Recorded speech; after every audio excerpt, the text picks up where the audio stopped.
Polres Kudus menangkap 4 orang komplotan pencuri kotak amal masjid dan musola. Dari 4 orang tersebut, 3 diantaranya merupakan anak di bawah umur. Ironisnya lagi, uang curian dari kotak amal digunakan untuk kebutuhan pribadi, dari membeli rokok sampai membeli minuman beralkohol. Untuk informasi lebih lengkapnya, akan dilaporkan rekan Rifki Gozali, jurnalis Tribun Muria. Rekan Rifki Gozali, silakan laporan selengkapnya dari Anda. Baik, terima kasih Justina. Polres Kudus menangkap 4 orang komplotan pencuri kotak amal masjid dan musola. Dari 4 orang tersebut, 3 diantaranya merupakan di bawah umur. Ironisnya lagi, uang curian dari kotak amal digunakan untuk kebutuhan pribadi, dari membeli rokok sampai beli minuman beralkohol. Pengungkapan kasus pencurian kotak amal masjid dan musola ini berangkat dari peristiwa hilangnya kotak amal di Masjid Darul Hikmah di Kelurahan Purwosari, Kecamatan Kota Kudus pada 31 Januari lalu.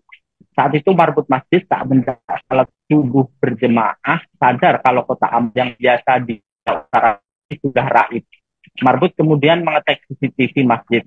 Rupanya benar, kotak amal masjid dibawa kabur orang sekitar pukul 2 dini hari. Dari situ kemudian pihak masjid melapor ke Polres Kudus. Dari laporan dan bukti rekaman CCTV, akhirnya tim Resmo Polres Kudus melakukan olah tempat kejadian perkara. Dari pengumpulan data dan penyelidikan, akhirnya pihaknya berhasil mengidentifikasi salah seorang pelaku berinisial KBA. Diketahui KBA merupakan warga Pasuruan Kidul, Kecamatan Jati Kudus. Usianya 21 tahun. Dia acap kali nongkrong di angkringan di Kelurahan Purwosari. Di tempat itulah kemudian KBA ditangkap. Dari KBA inilah kemudian terungkap 3 pelaku lainnya yang juga acap melakukan aksi pencurian kotak amal masjid atau musola. 3 pelaku lainnya yang juga ditangkap merupakan MAF 15 tahun, MYS 15 tahun, dan RH 13 tahun. Kapolres Kudus, AKBP Roni Bonik, mengatakan bahwa keempat orang ini pernah melakukan aksi di beberapa titik di Kudus. Selain melakukan aksi di Masjid Darul Hikmah Purwosari, mereka juga mengaku melakukan aksi pencurian kotak amal di Masjid Nurul Jannah Perambatan Kidul pada 29 Januari 2025, kemudian di Masjid Nurul Huda Pasuruan Lor, Kecamatan Jati pada 27 Januari, dan terakhir di Musola Nur Tarbiyatul Huda, Desa Pasuruan Kidul, Kecamatan Jati. Dari aksi tersebut, polisi mengamankan barang bukti berupa kunjung Inggris, kotak amal, dan sepeda motor, dan pakaian yang mereka gunakan saat beraksi. Dari 4 lokasi pencurian kotak amal, mereka berempat merupakan eksekutor. Caranya berganti-ganti pasangan. Total uang yang didapat di 4 lokasi tersebut besar 385.000.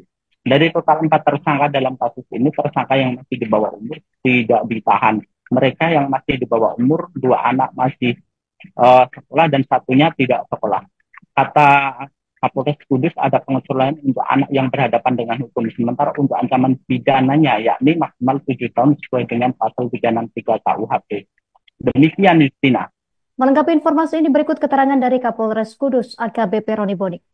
Jadi di sini saya dapat jelaskan, ini berawal dari kejadian bahwa kejadian ini kita ungkapan pertama ini pada ungkapan yang terakhir, pada kasus yang terakhir, yakni pada hari Jumat tanggal 31 Januari 2025 sekira pukul 2 pagi.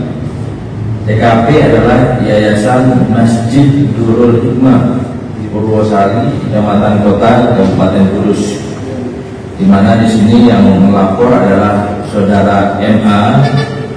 Beliau merupakan marbot dan juga bagian dari pengurus Yayasan Masjid Darul Hikmah ini. Download Tribun X sekarang, menghadirkan lokal menjadi Indonesia.